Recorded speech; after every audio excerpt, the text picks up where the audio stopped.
Upon arriving as the minister of the Unitarian Universalist Church of Lexington nearly 5 years ago, my meetings with Eric were sporadic throughout this time. He had since stepped back from many leadership positions that he held in the church throughout his time there. And as a lifelong Unitarian Universalist, that's often how these things go. We end up being the ones that are in all of the roles all the time. Though when I was there, he would take on the positions that he was most excited about, the ones that would cause him to have some passion and perhaps change the community and change the way we interacted as a church and approached our lives in this one world that we have. And so he was passionate about the environment, and he shared that passion with our board and our members often. And in talking to members of this congregation about Eric and their experiences, there was one common thread that emerged from this passion. He was absolutely dedicated. Churches are weird places if you haven't been to one in some time. We arrive expecting spiritual and community strengthening and enrichment, only to find the roof needs to be replaced and the plumbing is clogged again on Sunday morning. Eric's dedication to this lifelong path meant that he was in charge of leading a campaign to replace one of the roofs of our church buildings. He held fundraisers at his home. He guided the congregation through endless additional fundraisers, including passing the hat on Sunday morning. He emphasized and talked endlessly about why we actually needed to replace our roof and why that was a good thing in the first place, and all of the other frustrations and hiccups that come with a project such as that. I'm told that he did it with a cool, collective resolve. And indeed, upon getting to know Eric, I would say that of him readily. Dedicated, collected, and resolved.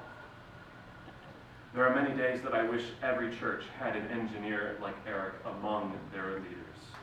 When Eric was president of the church board in 2012, he led it with efficiency and a clear head.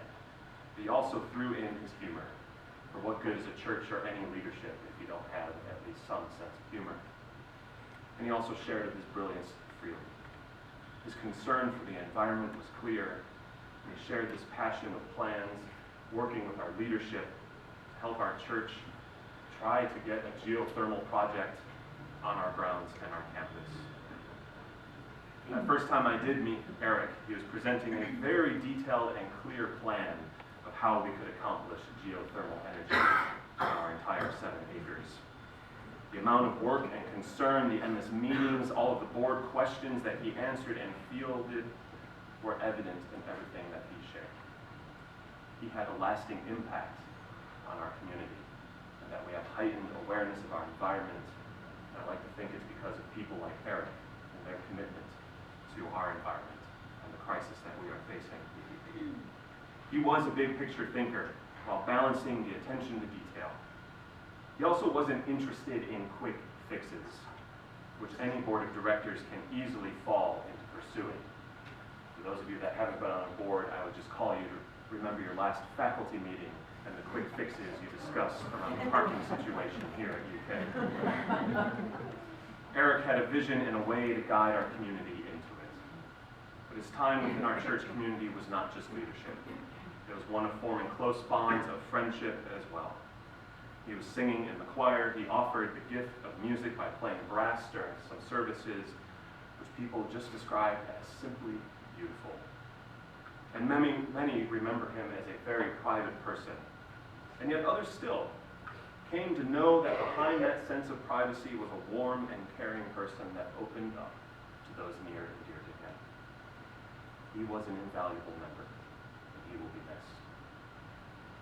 One member of our church recalls taking horse riding lessons with Eric out at Windy Knoll in 2008. Having married both of them, more experienced horse riders, and needing to join in and catch up with their spouses, Eric and this member of the church were the oldest students in the class, with nothing but young grade school girls as their fellow classmates. But they had a blast nonetheless. They laughed and learned and jumped imperfectly, but with a growing confidence. He found friends and companions in the world of horse riding and everywhere he went. After having one of his earlier throat surgeries, some people remember being at Masterson Station Park and seeing someone come forward on a horse and going, "Is that Eric Rogie after his surgery?" And yes, indeed, it was him. Still having fun, still living his life, and he wasn't letting it slow him down. I will miss Eric. I will miss knowing this friend to many, this visionary, this dedicated member of our community that is no longer with us.